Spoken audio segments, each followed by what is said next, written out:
Tren fashion di seluruh dunia telah dimulai sejak ribuan tahun yang lalu. Banyak dari fashion ternyata merupakan bagian dari sebuah budaya, namun memiliki arti yang lebih dalam. Dalam bermacam bentuk atau cara, berpakaian dan berdandan tertentu akan mencerminkan keadaan dan perilaku budaya pada suatu masa. Ternyata beberapa di antaranya adalah tren fashion yang cenderung membuat tidak nyaman pelakunya.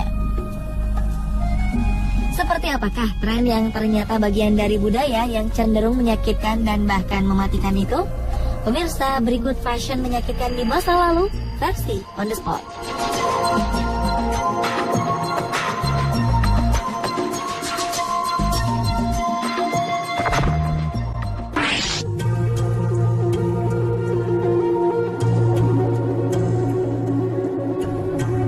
Foot binding atau tradisi membebat kaki adalah sebuah tradisi masyarakat Cina yang bertujuan untuk menghentikan pertumbuhan pada kaki perempuan.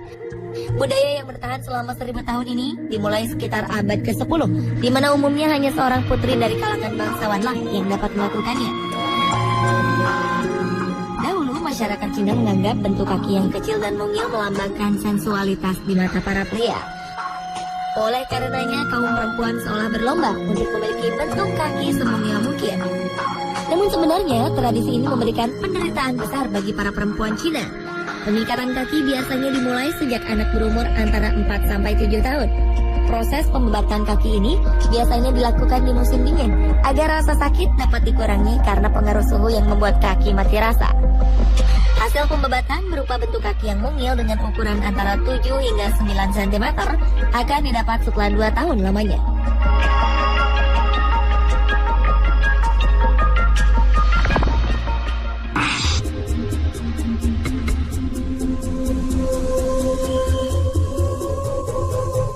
Pada abad ke-17, sekitar tahun 1618 hingga 1683, dinasti Manchu memerintahkan setiap pria untuk memanjangkan rambut dan menguncirnya. Kuncirnya pun berbentuk unik. Sebelumnya, para pria harus mencukur habis rambut di sisi pelipis dan di atas dahi setiap 10 hari. Mereka kemudian memanjangkan rambut yang tersisa dengan cara menguncirnya. Pemerintah dinasti Manchu menerapkan peraturan yang sangat keras.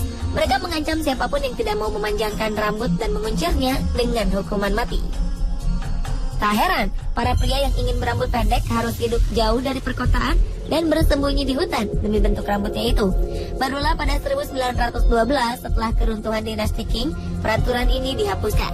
Kini pria Cina zaman modern lebih menyukai gaya rambut pendek.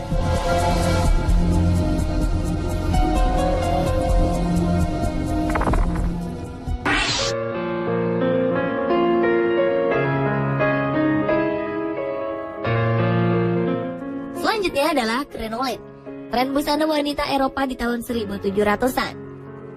Bagian bawah rok yang mereka kenakan akan membentuk lingkaran yang super besar. Pembentukan rok dengan model crinoline ini menggunakan rangkaian kayu yang disusun menyerupai bentuk sangkar burung. Pemakaian rangka kayu ini tentu saja akan membuat pemakainya menjadi tidak nyaman, karena membuat pakaian menjadi sangat berat. Hal ini juga akan menyulitkan mereka untuk duduk di saat lelah. Tak jarang, para wanita yang memakai crinoline ini sebenarnya merasa tidak suka dengan gaya busana seperti pada waktu itu. Mereka merasa seolah hidup di balik sebuah sangkar yang membelenggu kebebasannya. Pada masa revolusi Perancis, pemakaian crinoline ini merupakan lambang kaum bangsawan. Kini, crinoline masih sering ditemukan dalam beberapa acara di kerajaan, dengan desain dan ukuran yang tentu berbeda dengan bentuk crinoline di zaman Victoria.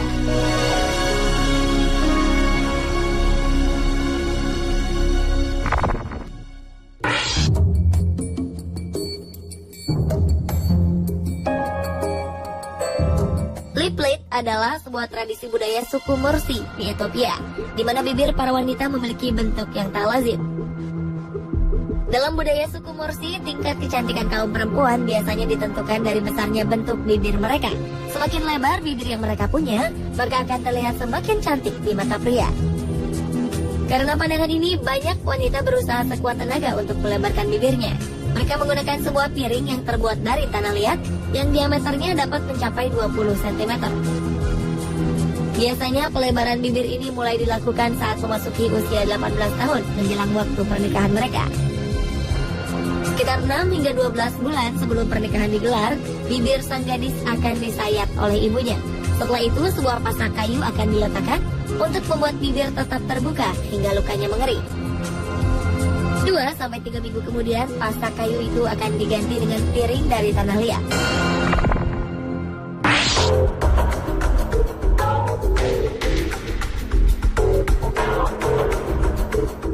Wanita suku Kayan di utara Thailand terkenal hingga penjuru dunia dengan budayanya memakai cincin pada leher mereka.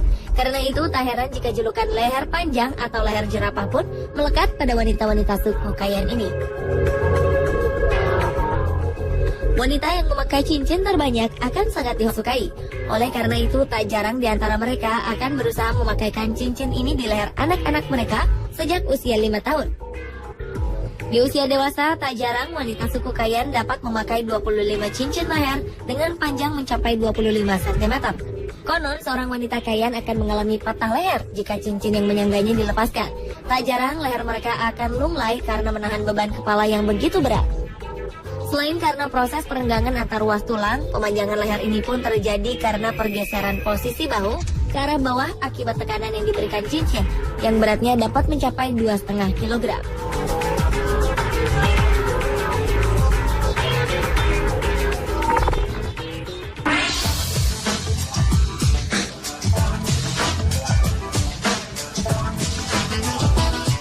Berikutnya adalah bagian dari budaya suku Dayak di Kalimantan.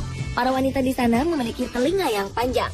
Kondisi ini menunjukkan bahwa ia adalah seorang bangsawan, sekaligus untuk membedakan dengan perempuan yang dijadikan budak karena kalah perang atau tidak mampu membayar hutang.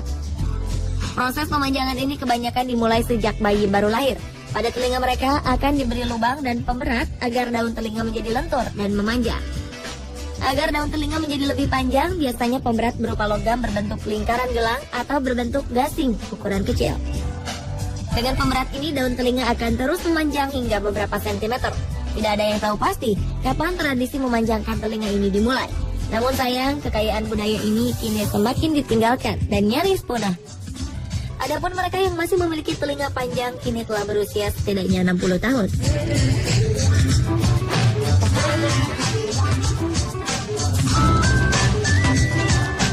Pemirsa, itulah fashion menyakitkan di masa lalu versi On The Spot.